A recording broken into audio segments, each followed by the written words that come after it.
Have you ever looked up at the stars and wondered, what happens next? What really happens after we die? Every culture, every civilization throughout history has told stories of life after death. But what if these weren't just stories? What if ancient wisdom holds the key, giving us powerful clues about the soul's journey when it leaves the body? Let's explore what they discovered. The fear of the unknown, especially the ultimate unknown of death, has driven humanity to seek answers since the beginning of time. We build monuments, write philosophies, and create religions, all trying to understand this great mystery. But what if we have been looking at it all wrong? What if death isn't a final, terrifying end, but simply a transition? A doorway from one state of being to another. This idea isn't new. It's a concept deeply woven into the fabric of ancient spiritual traditions all over the world. Let's start in the East, where these ideas have been explored for millennia. In Hinduism, there's the concept of the Atman, the eternal, unchanging self, or soul, that resides within each of us. The Atman is seen as a spark of the divine, a piece of the universal consciousness called Brahman. According to Hindu teachings, when the physical body dies, the Atman doesn't. Instead, it moves on, taking the subtle impressions of our actions, our karma, with it into a new life. This is the core of reincarnation, a continuous cycle of birth, death, and rebirth, known as samsara. The goal: to learn, to grow, and to eventually break free from this cycle and achieve liberation, reuniting the individual soul with the universal source. Buddhism offers a slightly different, but related, perspective. While it doesn't emphasize a permanent, unchanging soul like the Atman, it does teach about a continuous stream of consciousness that flows from one life to the next. This stream carries our karmic imprints, the consequences of our thoughts, words, and actions. Think of it like a flame being passed from one candle to another. The flame isn't the same, but it's not entirely different either.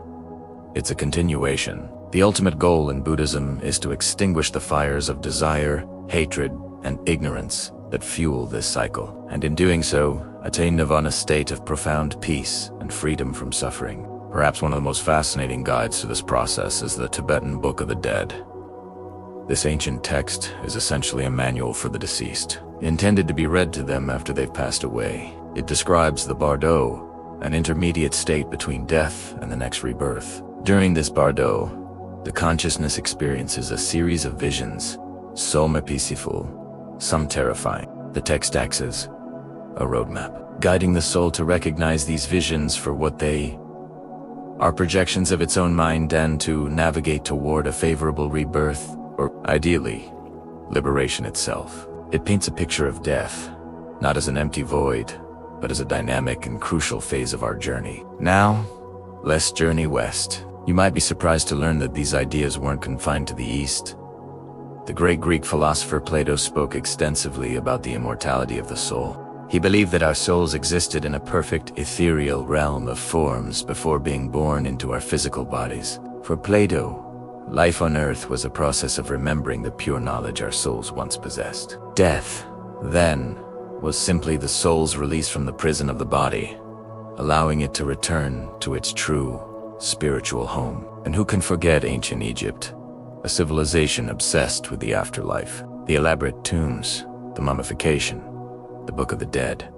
It was all designed to ensure the soul's successful journey. The Egyptians believed the soul was complex, made of several parts. After death, the soul would embark on a perilous voyage through the underworld, facing judgments and trials. The goal was to reach the field of reeds, a heavenly paradise. This intricate system shows a deep conviction that consciousness not only survives, but continues on a structured, meaningful path.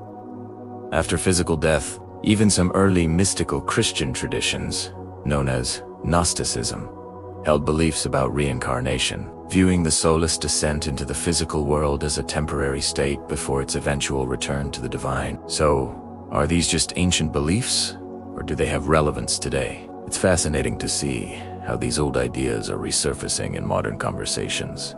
Take near-death experiences. Thousands of people from all walks of life report similar experiences after being declared clinically dead.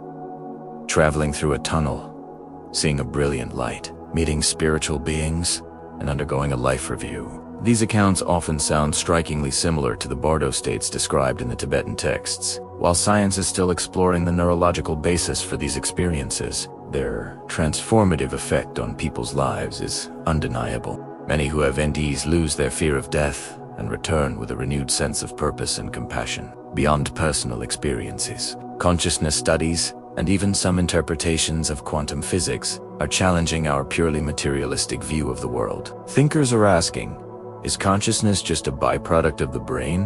Or is the brain more like an antenna, receiving a signal of consciousness from a non-local field?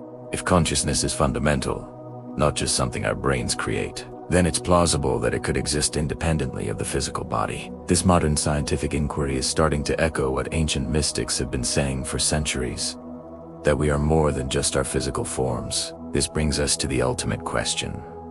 What is the purpose of it all? If we do live multiple lives, why? The ancient teachings suggest that reincarnation is not a punishment, but a profound opportunity for soul evolution. Imagine life as a grand school. Each lifetime is a different grade, with its own unique curriculum of lessons to be learned, challenges to be overcome, and virtues to be cultivated. The lessons we don't quite master in one life are carried forward, presenting themselves again in new circumstances until we finally understand them. It's a process of spiritual refinement, of slowly but surely polishing the soul. The cycle of death and rebirth, far from being a terrifying loop, becomes a framework for immense growth, compassion, and wisdom. So, how does believing in something like this change how we live right now? For many, it offers a profound sense of peace and perspective.